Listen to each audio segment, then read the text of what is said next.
How to build wealth with $0. We're going to talk about the easiest way to generate wealth and build wealth in today's day and age, regardless of what age you are, whether you have to play catch up or whether you're getting ahead. I'm going to give you guys the exact blueprint for the best and easiest way to do it in this video. And by the end of the video, you'll have actionable items. You'll know exactly what you need to do and what the most optimal way of doing it, right? And everyone that says that there's like an alternative way or a scam way to do it, they're wrong. There's mathematically a correct and easiest and most rewarding way to do it, and we're going to talk about that.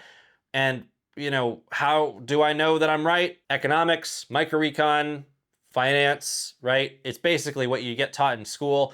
I'm just gonna apply it to your lives. I'm also like an absolute personal finance nerd. We don't have to get into it, but there is objectively the right and wrong way to do it, and this is the best way to do it. So I'm just gonna teach you guys and tell you guys. And before we get into it, for this free video, the other free thing you can do is right below my face, right below me, there's a subscribe button. If you haven't already clicked it, if you click it, it's free. Doesn't charge you any money. You might learn something. I produce lots of free educational content on personal finance, entrepreneurship, retiring, making sure you can retire, getting out of debt, you name it. It's on this channel. If you could hit the subscribe button, it would greatly help me grow the channel for one, but you might also get something out of it. Actually, you probably will get something out of it. But let's talk about it. So you're on your wealth building journey. Maybe you have $0, maybe you're in debt, maybe you're trying to figure out what to do and you're like, I just want the easiest and quickest way of doing it, right?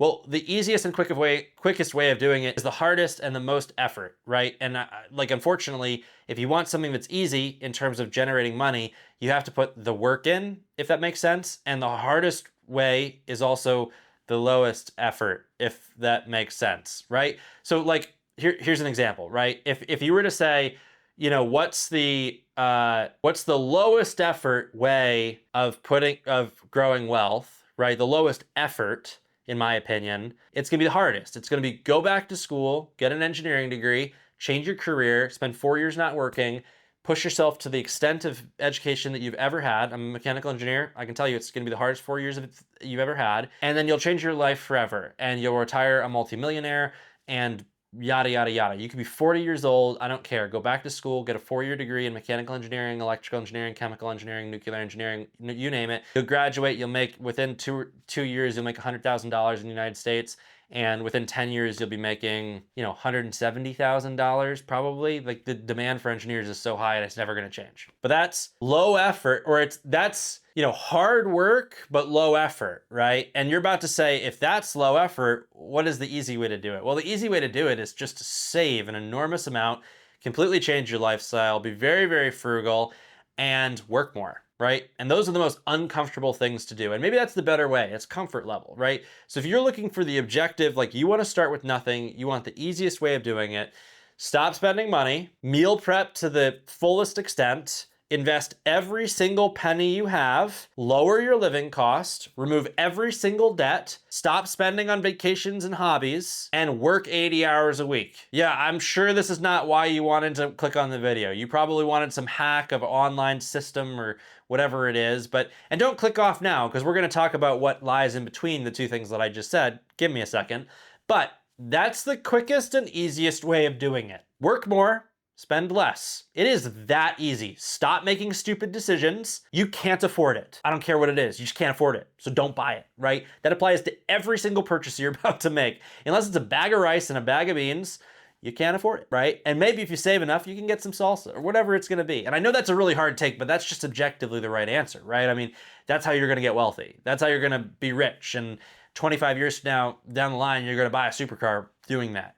I mean, objectively, you probably are. If you were to really lower your living costs, no matter where you are in the United States, even if you're making minimum wage and you can still save enough money, most people will retire millionaires. Will they do it? Absolutely not. They're not going to do it. Most people are going to say, I'm out of touch. Prove me wrong. Math is not that hard. If you do the math, I'm right, but life happens and people don't want to be uncomfortable for their entire life, so they don't do that, right? But that's the easiest way to do it. Or that's the objectively easiest way with the highest return, but it's the least comfortable. Now, if you want to go figure out what's the other way to do this to actionably get wealthy, right? So this is where the video probably starts. What you're gonna do is you're gonna mix all three things. You're gonna focus on 4 different pillars of your life. Pillar 1 is you're going to increase your income or your demand on the market. I don't care how this is gonna be done. You maybe have to go back to school.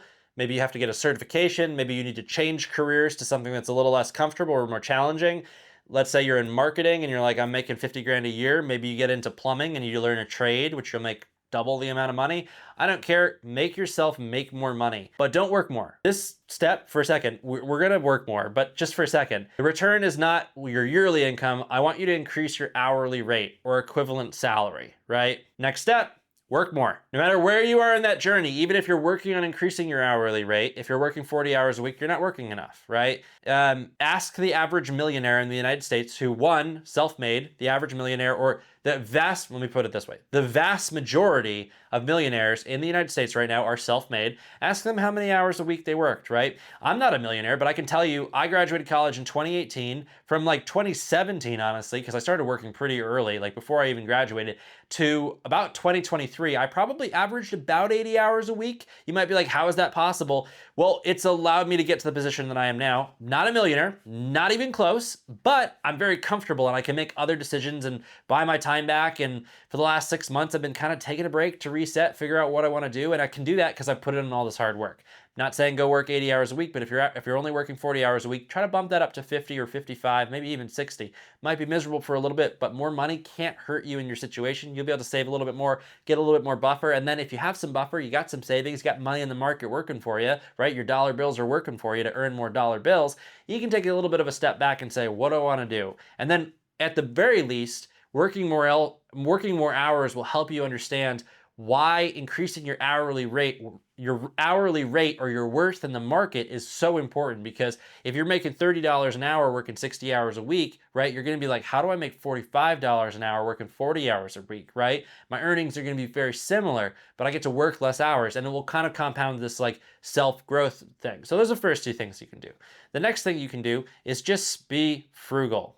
Be as cheap as you can be. Well, actually, I like to say be as cheap as you can be, but not too cheap, right? You still want to enjoy life. That's the most important thing, right? Never like completely do something that's unsustainable.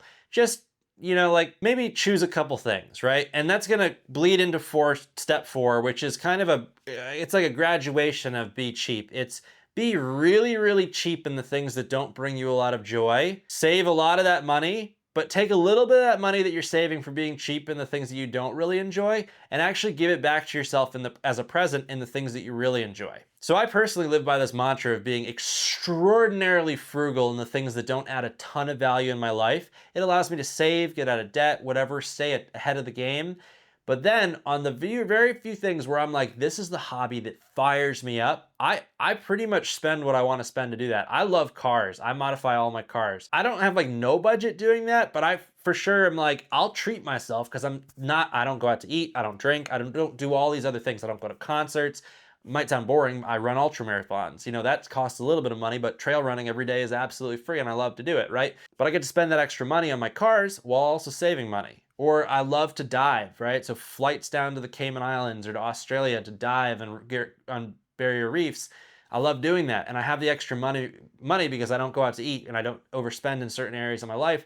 And I get to be a little bit more frugal. And I promise you'll enjoy life more if you get to do the things that you love to do with a little bit extra, or you get to do them more frequently, or whatever it is, whatever that means to you. If you have more money to do it, you'll be happier. You might have to cut out a few things, but you'll be surprised to find out that maybe getting coffee in the morning every day or going out to eat every other day doesn't provide you as much joy as you actually thought. The greatest example is I've got friends that, for years I've been giving them this advice and they finally started doing it, where I've got a few friends that they love to travel. And prior to doing this, they traveled once a year, and it was a big financial struggle to be able to travel once a year. They stopped doing a bunch of other things. They make their own coffee. They don't go out to eat as often.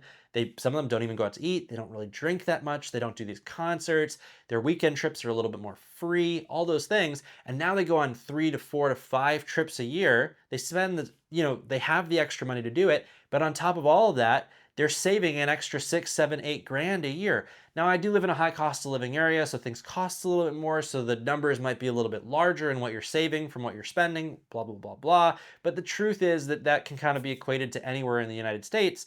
If you save money and you don't spend as much, you can still save what your savings are. You can save most of what you're saving and spend a little bit of it. Treat yourself on the area that is most impactful to you, right? That's the video. Take whatever grain of salt you want from this, but those are three concrete things. You've got one extreme on one end, you got one extreme on the other end, and you've got something in the middle that's kind of combining both extremes. But the reality is, those are the only three ways to do it. If you're watching a YouTube creator, or you're looking for some magical solution, please tell me. If you find a tree that grows $100 bills, I'd love to get a seed of that tree or whatever it's going to be. You should tell me because I'd love to know. But until magic becomes a thing, those things aren't real. And the only real thing is hard work, earnings, and effort, right? And if you do any of those things, and especially if you do all of those things, you're going to succeed in life. And that's the only thing that you can do. I'll see you guys in the next video.